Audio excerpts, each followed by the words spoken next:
Welcome back. Today we're going to be looking at vision, which is one of our 5 special senses. Coming up shortly, we're going to have a quiz over this information. We'll also be doing a dissection, and this information will be quite helpful in completing the projects that go along with that. As you kind of follow through this presentation, the handout that you've been provided is complete. If you see it written on my screen, it is filled in on your end. However, you may want to jot down additional information as you kind of go through this video.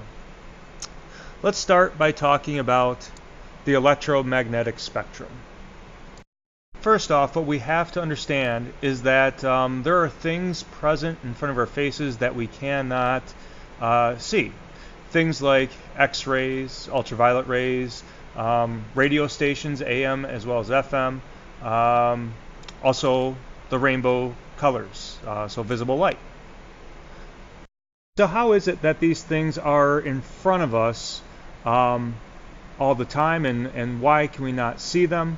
And in some cases, why do we have such a narrow window of things that we can see?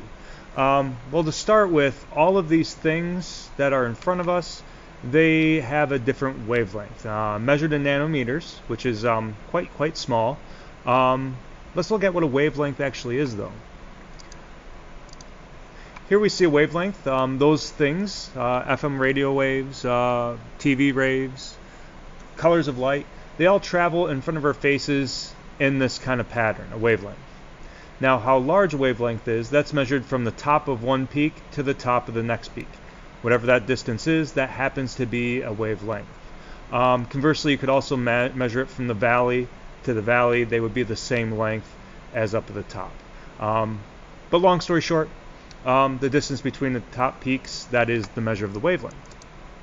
So when we look at all these things, we can see that the colors of light, they have different wavelengths. This one has a measure of 400 nanometers, and any light coming down from the sky in 400 nanometers would give off the color purple. Conversely, red has a much larger wavelength, so this is going to be more spread out, of 700 nanometers. So how significant does the distance of these wavelengths actually make? Well, let's look at radio stations, FM radio stations, if you even listen to the radio anymore. But one station that you might be listening to on the radio dial is maybe 98.3 FM. So you tune in your radio to 98.3. What you're actually doing is you're setting your FM transmitter, the thing that collects the radio waves, to collect only the radio waves at 98.3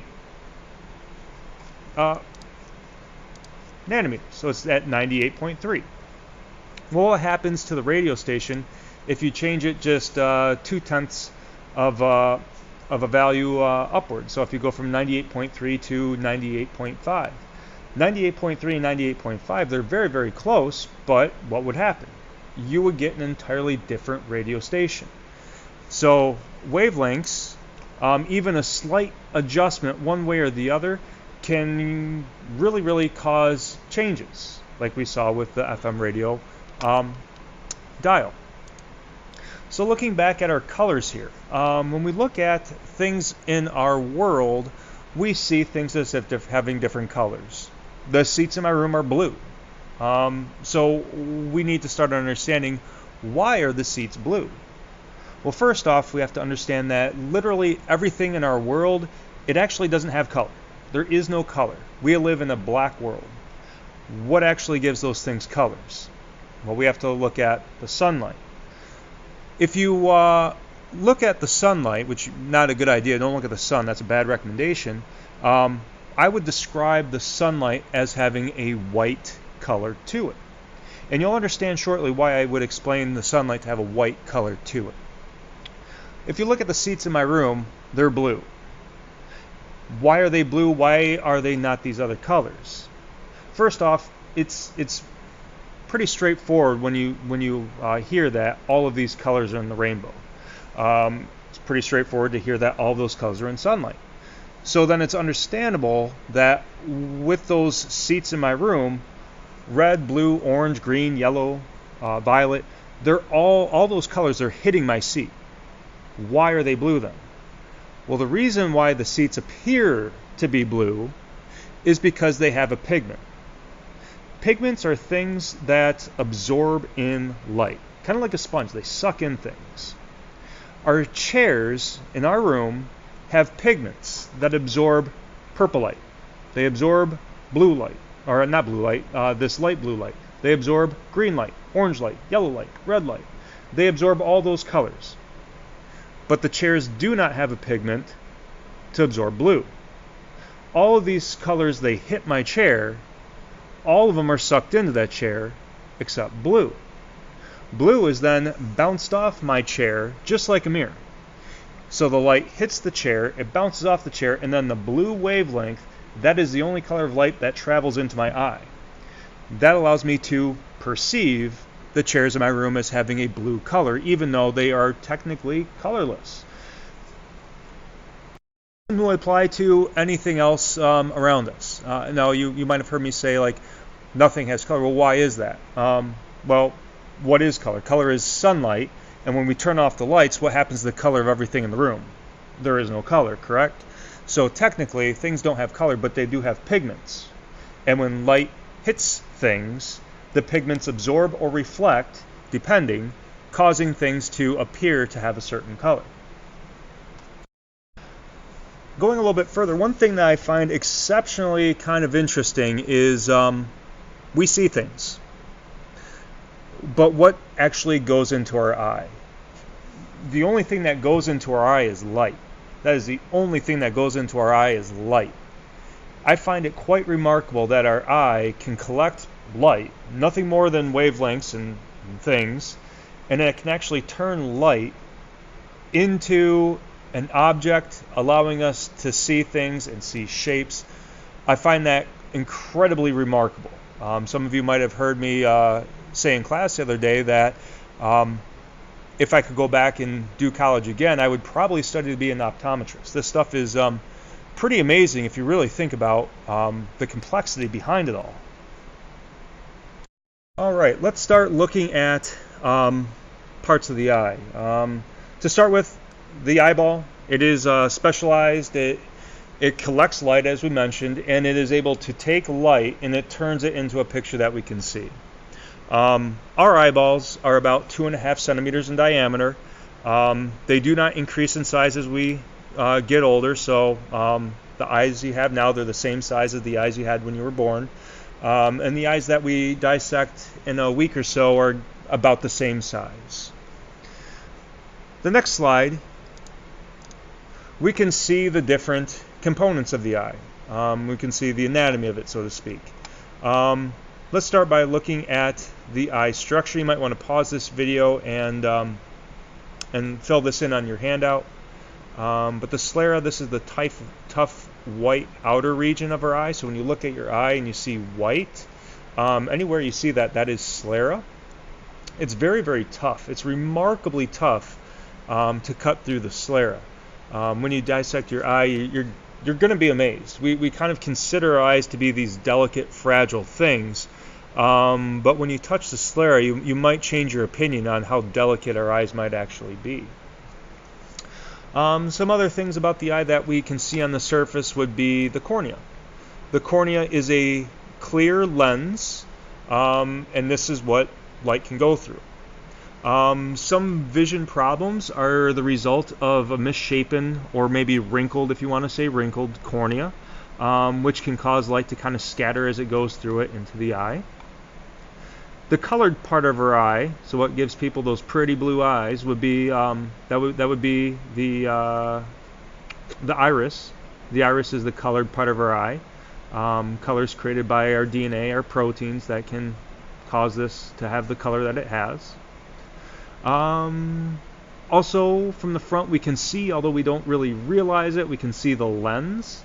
The lens is kind of neat. This is literally, it's a magnifying glass in our eyes. When you dissect the eye, you're going to kind of see what I'm talking about when I say a magnifying glass. It's hard.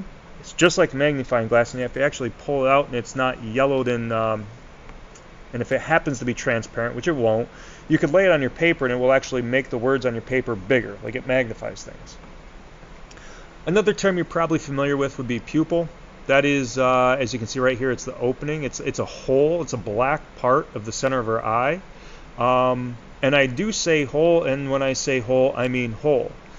If a person did not have a cornea on or a lens, you literally could take a needle, stick it through the pupil, and touch nothing. The pupil is nothing more than a hole. We'll talk more about the pupil later. We'll talk about some of these other parts as well as we kind of proceed through this presentation. Our eye is layered. There are 3 layers to it. There's the fibrous layer, the vascular layer, the sensory layer. These layers are also known as tunics. So if you see fibrous tunic, it's talking about the fibrous layer. They're the same thing. So let's check out what's included in each of these 3 layers of the eye.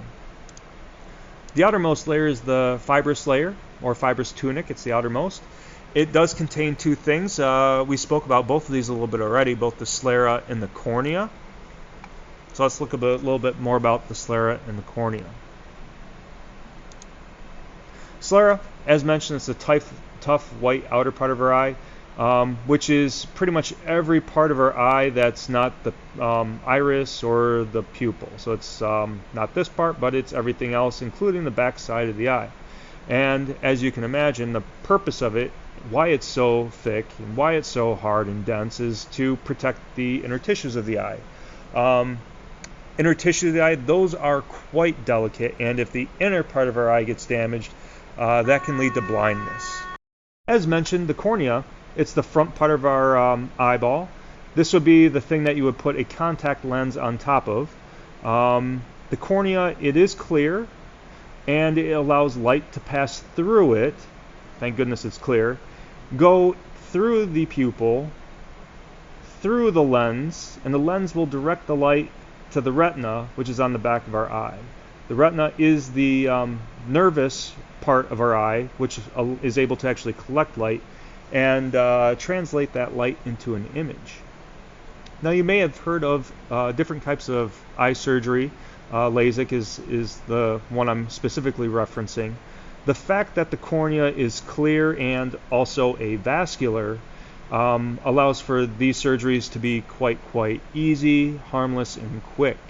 I had a student the other day ask if I would recommend LASIK surgery, and absolutely, it's quite common and very safe at this point. Essentially, what LASIK does is it is a laser beam that's directed straight through the cornea and through the lens to the back of the eye. Makes kind of a little cut in the retina, allowing the retina to maybe lay flat if it's wrinkled, to kind of give you a basic summary of it.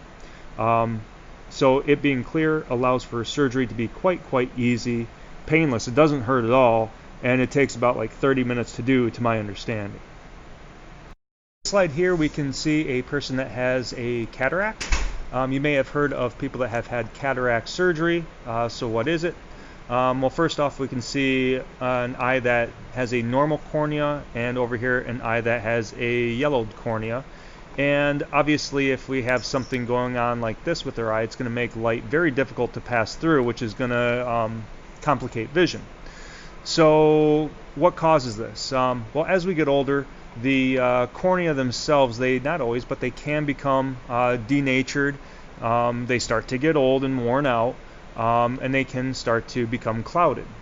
Cataract surgery is simply using laser technology, cutting off the cornea, and putting a new cornea on it to replace the old one.